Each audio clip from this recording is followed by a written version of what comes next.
Finance Policy Working Group to order. The Zoom chat will not be monitored. Participants who wish to speak must raise the hand icon until the chair asks them to unmute. Note this meeting is being televised, streamed, or recorded by Bourne TV. If anyone in the audience is recording or videotaping, they need to acknowledge it at this time. If anyone from the public wishes to access the meeting, they can do so by calling the following conference line, 1-929-205-6099. The Zoom meeting ID is 825-4408-7177. The password is policy, all capitals, POLICY. Review draft policies, financial reserves.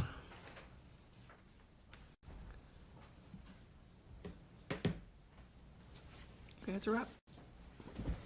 Okay, so we have two policies left. I just want to commend the committee for your hard work getting through all this stuff. It's been a lot of detailed stuff and a lot of discussion and debate, and I think it's very good. And I think you're going to end up with a very good result. So, but we still got two more to go before we get over the finish line. The first one is financial reserves. And you received early this morning a update, or the latest version of it, draft 3A.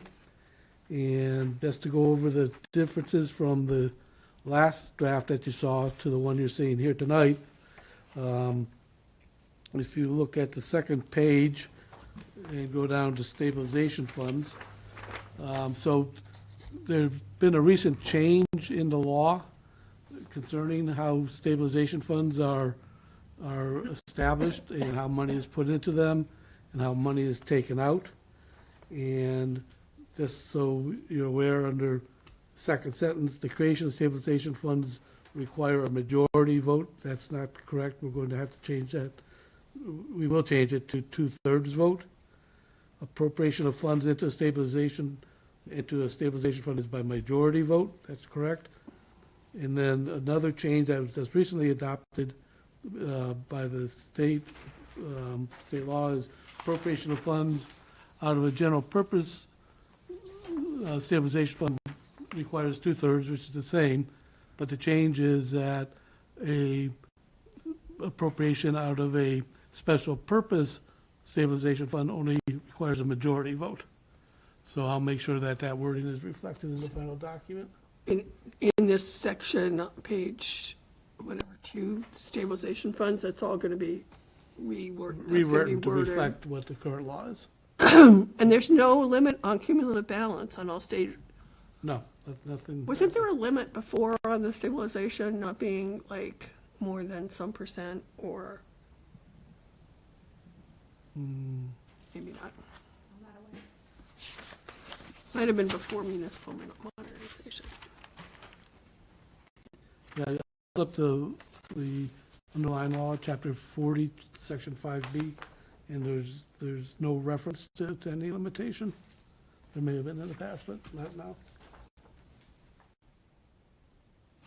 So I'll make sure the final wording reflects what the law currently says, which is for a general purpose stabilization fund requires 2/3 vote to establish it. Putting money in requires a majority. Taking money out requires 2/3. And for special purpose stabilization funds, that also requires 2/3 to establish, majority vote to put the money in, and now the change majority vote to take it out. And then if we turn to page 4, the third bullet down, policy, maintain general fund reserves, including the town's combined stabilization funds and free cash at an amount of not less than 8% projected general fund operating budget. That's what we talked about at the last meeting, and it's been included here. And then on page 5, we added to the list of special stabilization funds, 3 funds that have been previously approved by the town, a climate resiliency and infrastructure stabilization fund, future landfill closure stabilization fund, and a sewer capital stabilization fund.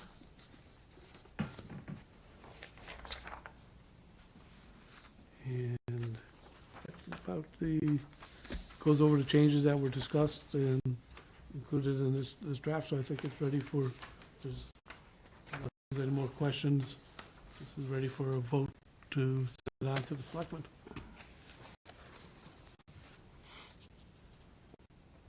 Does anybody have any comments? Is 8% a solid, nothing less than 8%?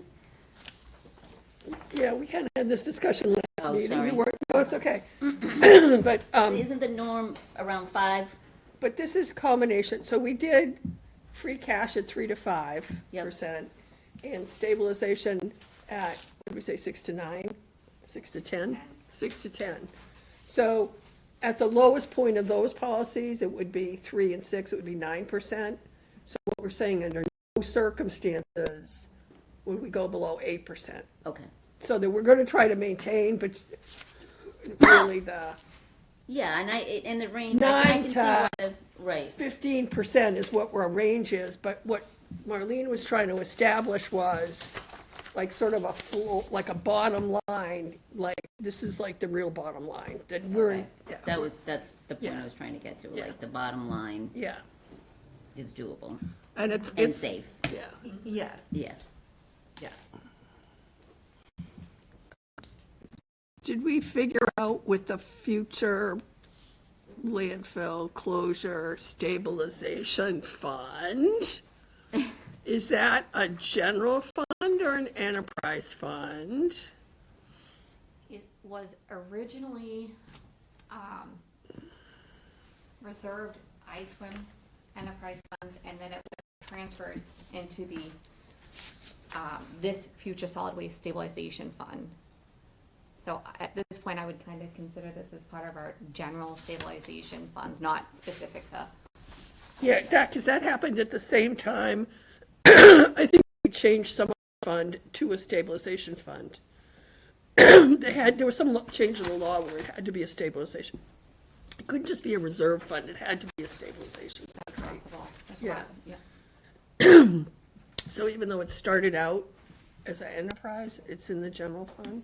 So it was funded with retained earnings, but it's a general, I mean, now it's one of Yeah. the, Yeah, it's not General reported as fund. part of the enterprise fund.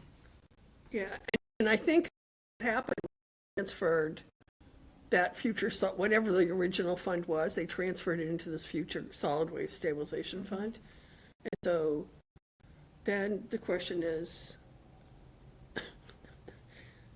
should we keep the money there?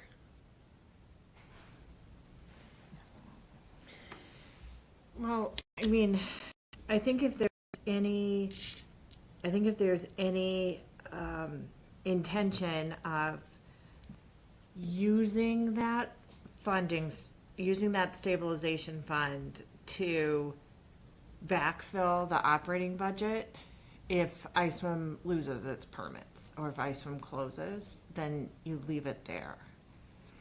But if there's no, but if the plan is not to backfill the operating budget, then I don't know why we would keep it as a standalone separate fund. I'm just kind of thinking, some of the discussion we've had about the general stabilization fund versus the special purpose stabilization fund. And the general stabilization fund is really what they calculate on for your bond rating. So I almost feel, and this isn't a discussion this committee's going to make, but I almost feel that we should take that fund, whatever's in there, and just put it into our general stabilization fund, which would then, I mean, it would booster up that fund. Or it would roll into unassigned fund balance. But Right. as Marlene said too, if the intent is to never use it for that landfill purpose, I think that's fine. It was established,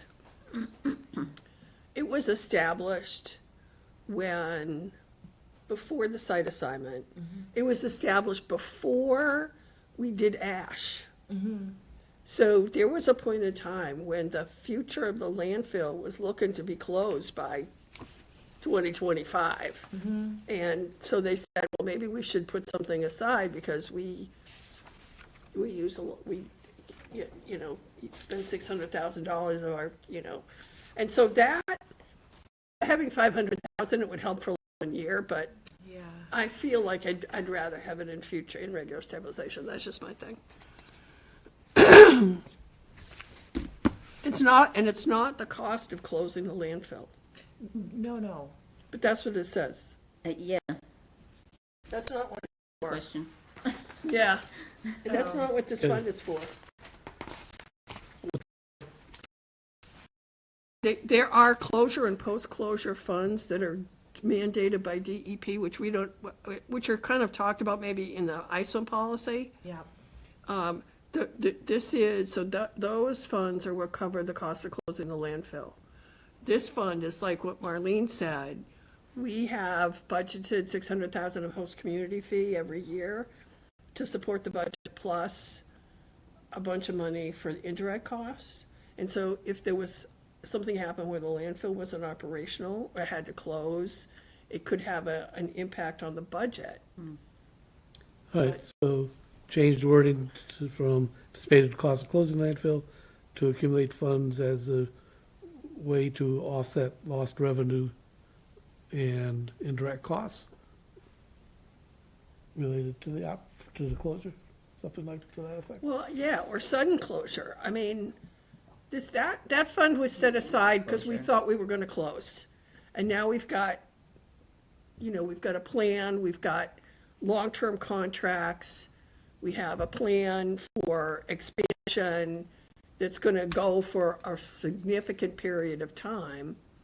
And we could leave future landfill closure stabilization fund as a possible stabilization fund, but take the funding out of it and just put it in general stabilization, and then if every time in the future we felt we needed to start putting away money for that, we could.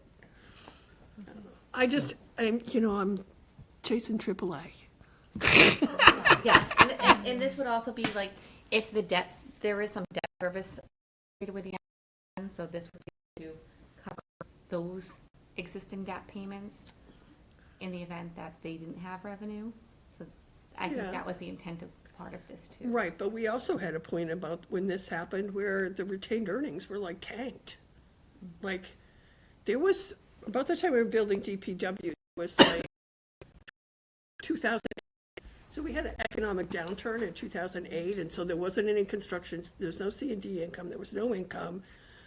They had a lot of had expenses, they were dealing with the smell exposure problem, and retained earnings had like gone to nothing. So it was a way to set things aside so that if there weren't enough retained earnings, right now we have solid retained earnings, we have a long-term plan, and I just look at like what's the best use of your money. So Given that that's going to have to be a future decision, yep, we should reflect. we have to say what it is. Right, Yeah. reflect, so if we could substitute, to pay for anticipated costs of closing landfill, to accumulate funds to offset the loss of revenue to the town from the closure of the landfill, and to pay for outstanding debt service, Debt service or other liabilities or okay, anything that may come up. outstanding debt service. Other liabilities as identified, If needed, if needed. if needed. Just All right, I can make that Yeah, change, okay. the final.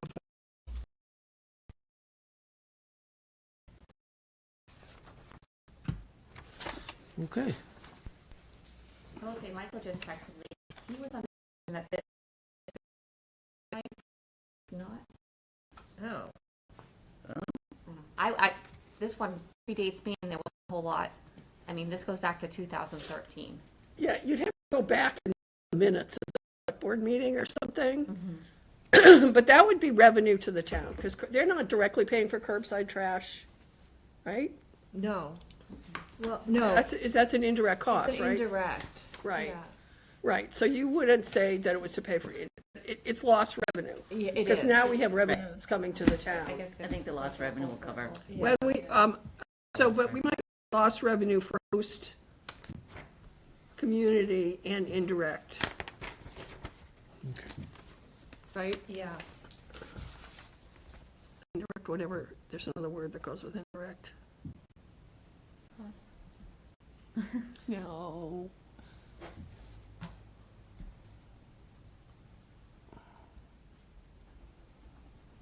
Okay, I can add that phrase in as well. Yeah, I think that would be good. Then we can talk about what it should be. At a different level, how much it should be funded. Right. Yeah, because the same with the coastal resilience fund. Talk about what this says. To finance selected projects to mitigate or eliminate potential problems associated with climate change. That's fine.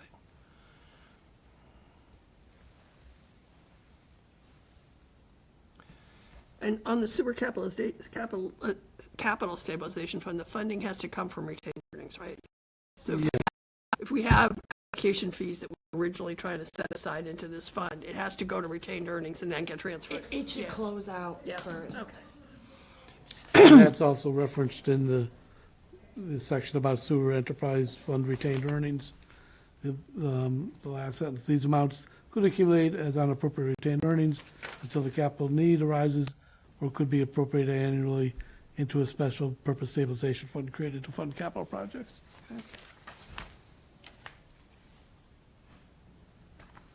Okay, Appropriate retained earnings. any other comments?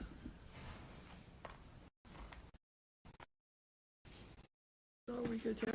I want to make a motion to approve this as a final with the amendments to the description of the stabilization fund and the description of the Future landfill. future Closure landfill. stabilization fund. Yeah.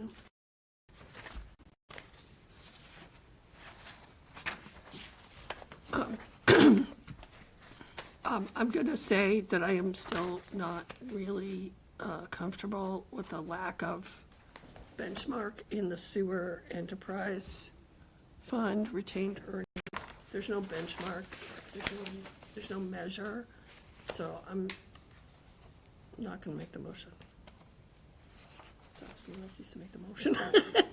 I'll make the motion. Okay. To move along this draft as amended.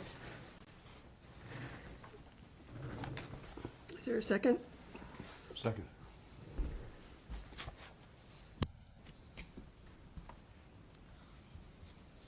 Any further discussion? Okay, seeing none, all in favor? Aye. Any opposed? I'll abstain.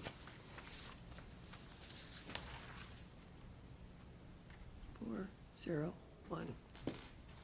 Okay. Next one. Okay. And now we're on to the final one, health insurance trust fund. Changes that were made from the last draft under applicability. We put in place the current practice of the town administrator establishing or setting the working rates, and not the Board of Selectmen. The Board of Selectmen, along with the Finance Committee, however, will recommend a town meeting appropriation to pay for the town's annual contribution to the fund. So that's reflected there. Second page in, under policy, the third bullet down, this additional reserve shall be set at the average of 4 months of prior year claims. And then at the bottom of that page, we added a new paragraph.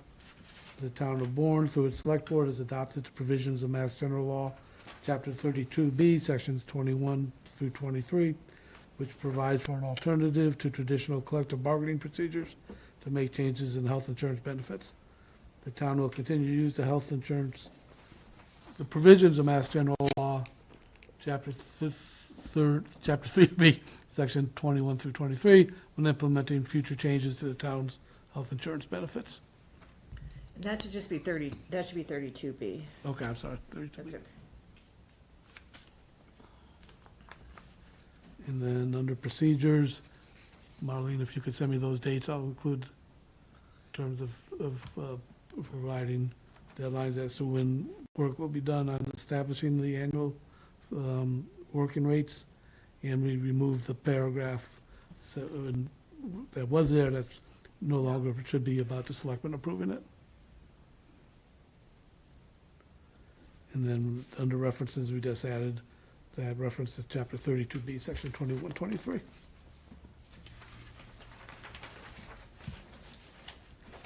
Some of these sections, they're not live links. I mean, so you can't, from this policy, reference the section.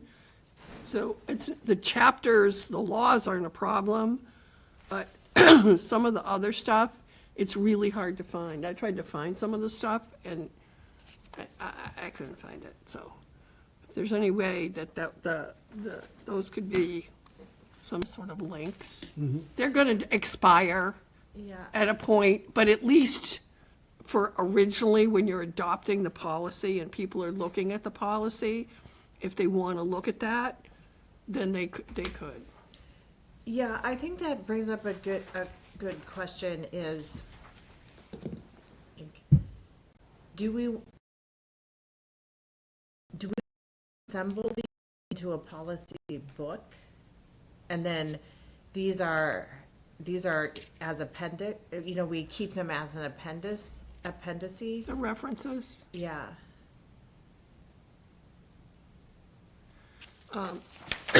Sandwich does that. They have their financial policy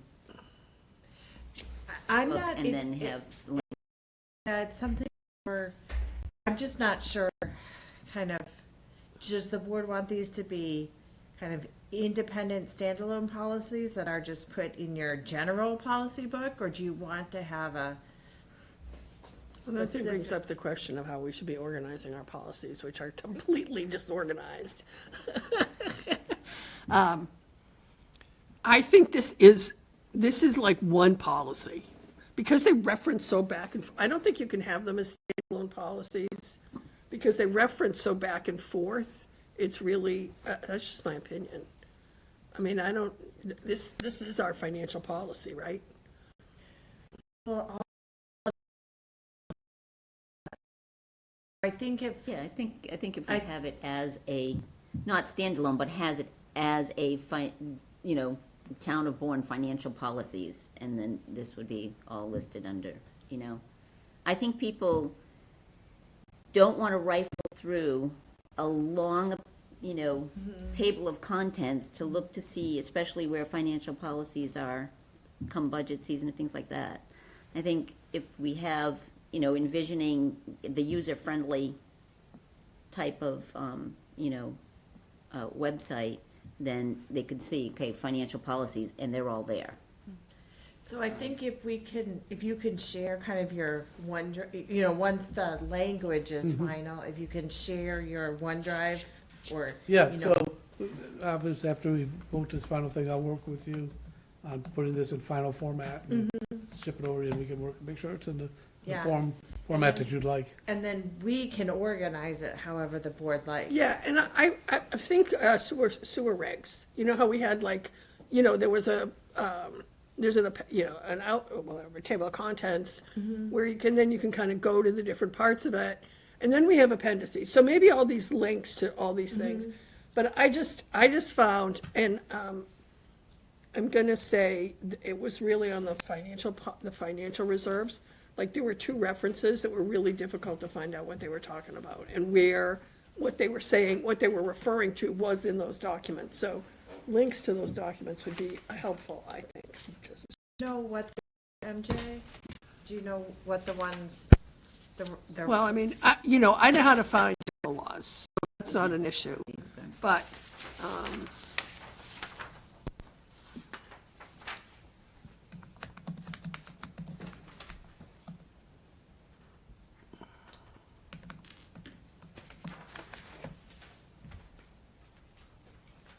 The ones, free cash, special purpose tables stabilization practices, DLS best practices, Department of Procedure Manual Enterprise Funds, informational guideline stabilization funds and overlay. So all those things, trying to find those. Okay. And maybe it's because they're reformatted and they're, I mean, it's not. Okay. And then even the GFOA best practices, I tried to find some of that stuff and I don't know if I ever found, I mean, I know there's a big procedure manual on enterprise funds, but the thing that they were particularly talking about, the general stabilization fund, there was something and that referred to DLS guidelines, and then trying to figure out what those guidelines were was I couldn't really make that connection. I'd say, oh, well, these are the DLS guidelines, so now I know what I'm supposed to be doing. Yeah, Okay. so I think it's that there should be some way of like getting to it. That's just me. I'm probably the only person in the universe that would want to do it anyway, so.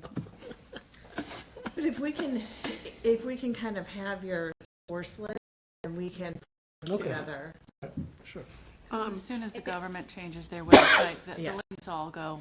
They do.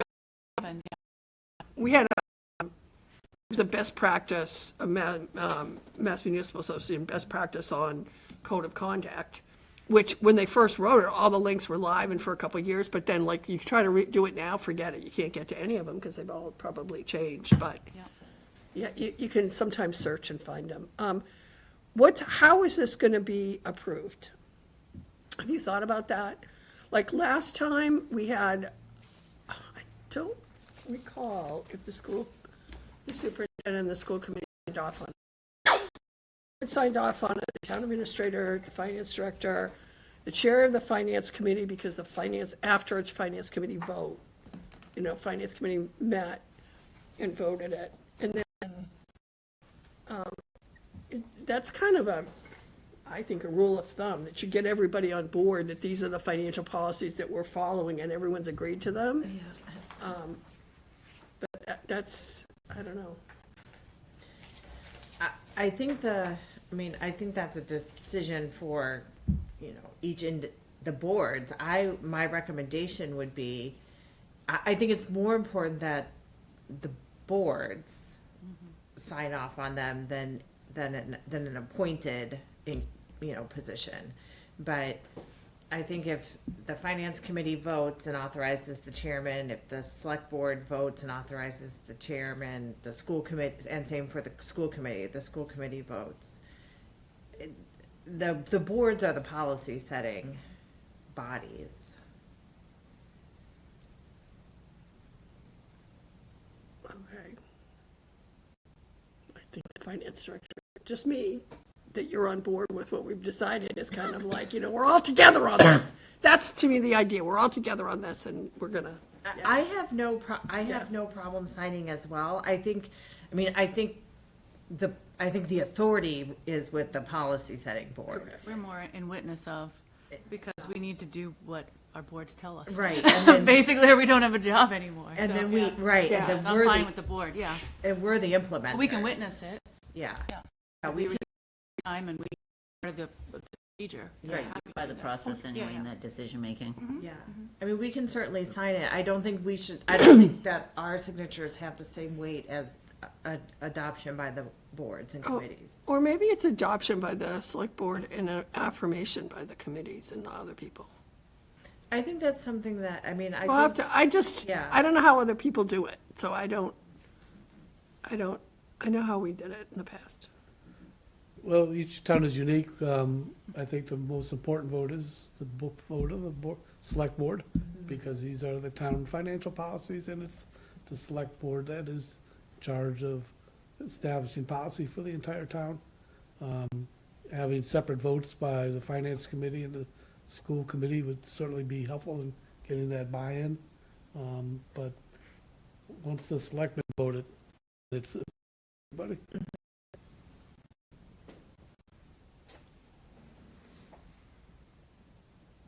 Okay. I mean, it may be that the select board, maybe the other groups recommend to the select board.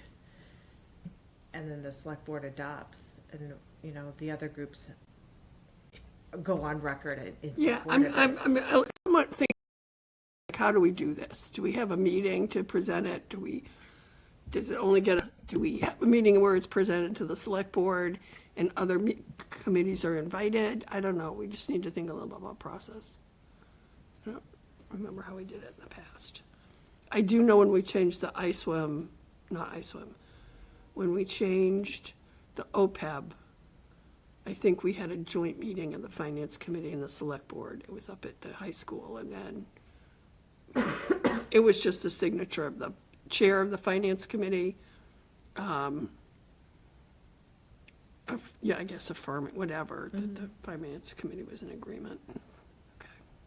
I think we can do it however the Okay. board wants Yeah. to do it. Some towns, because this working group is set up by the select board, the finance committee, and the school board, that the representatives from the finance committee who serve on this committee and representatives of the school department who serve on this committee report back to their respective committees and get them to vote on it as their representatives, so that it's clear that is supported by your representatives to the committee.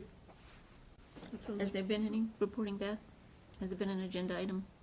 It hasn't been an agenda item. It's been, well, originally to form the committee on who would attend. Right. And then there's been reporting, I want to say, through budget and facilities, Okay. but not to the general committee. But I'm sure they would do that. That isn't a problem. Okay. All right, we ready to move on? I think the next, we good? You need to vote on the health insurance trust Okay. fund. Motion to Could I- approve health insurance. Question? I can do the discussion, sorry. I was just inquiring about the dates, because that'll be helpful for me to know generalities on when you usually, I get that a lot of when do you set the new rates for the health insurance and that type of thing. We usually do that do we do that in the spring, Ms. Sue? Yeah, it's usually, I would say March, Yeah. because we have to have enough of the prior year claims to be able to evaluate what the impact will be for the following year. So March is have a line up the budget with an expectation or anticipation of what it's going to be. But that way March gives us at least almost 3/4 of the year to look at claims. Yeah. I And mean, as far as I think the other one was for stop stop loss. loss. So our health insurance advisor prepares the RFP for that, and that usually happens. Yeah.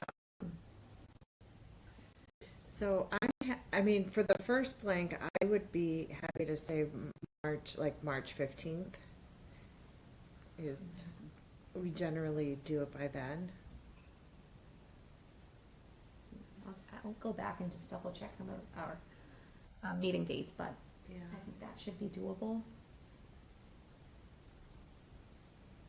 On or before March 15th, the town administrator, human resource director shall meet with the plan advisor and the third-party administrator for the purpose of reviewing their project rates so that would only be the review date, right?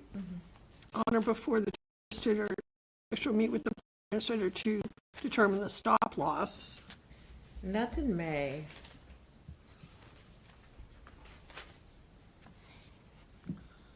And then, on or before blank, the state shall set the working rates for the coming year. It's the rates, actually. That's the key one that I need, because you're always asking me. I mean, open enrollment is always May 1st, so it's Yeah. always prior to May 1st. Okay. Yeah. So would it be okay to use the open enrollment date? Yeah, I would say we would use the open enrollment date. Yeah, because before that, then you have all your materials that people Yeah. need in order to enroll, so you have to have that set for them. Before then, it's almost like you don't know. And then if there is a rate holiday, Yeah. that's a sort of a separate thing. That's totally separate. It's not part of setting the rates. No. The rates are set, and you Yeah. just decide we're gonna give you a Christmas present. Yeah. take money out. Right, that's, right, and that is independent of setting the rates. So March 1st for the, May 1st for the second two bullets before open enrollment, you'll set the We stop loss? meet for stop loss in May. I would say by the, Doesn't matter for the rate setting, it doesn't right. matter for the rate setting. I Right. would say by May 31st On June 1st? or June 1st. Okay. That's for the. Stop Stop loss. Can you reverse those bullets? Yep. Yeah, that'd be smart, yeah. Yeah, the rates for May season, because we're trying to onboard everybody by the July 1st, so that gives us that amount of time. Yeah, yeah, we have the rates by May 1st. Okay. That was my only question, yeah. Summary. The vote to Motion accept, to approve and Health then, Insurance Trust Fund as amended. okay. Second.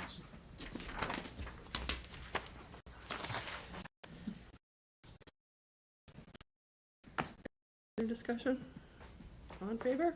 Aye. Aye. Any opposed, abstentions? It's unanimous. Okay.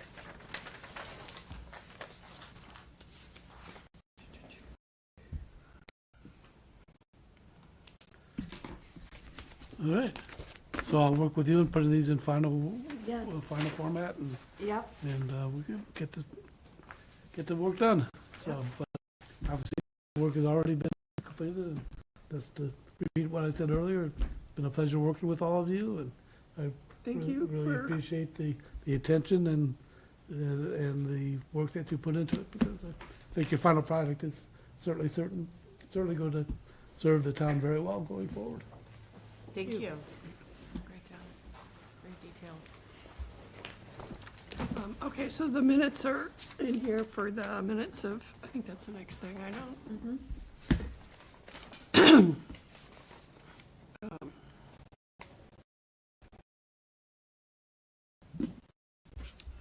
Is there a motion to accept the minutes of December 13th? So moved. Arlene, I'll second. Is there any further discussion? None, all in favor? Aye. Aye. Any opposed? Abstentions? Unanimous? And...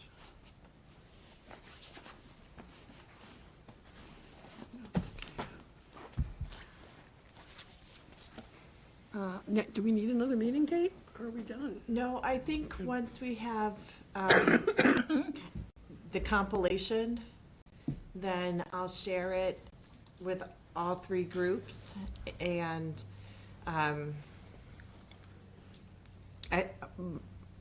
my preference is the select board decides how they want to drive the adoption process. Okay, But I'll share it with the finance committee, the school committee, and the select board, and then if there's a joint meeting at that point, then, we can handle that. okay. I think that's good. We can put it as an agenda item to discuss Yeah. with the select board, so that, so we really don't need another meeting date. I don't think for the subcommittee, no. Yeah, okay. Okay, I will entertain a motion to adjourn. So moved. Marie, is there a second? Second. Second. I just wanted to stay longer. Any further discussion? Favor? Aye. Any opposed? Abstentions? It's unanimous. 6:18. Thank you very much. Thank you. Thank For your you. patience with our questions. No, and- it's great. I think I said at the beginning, this is my first engagement as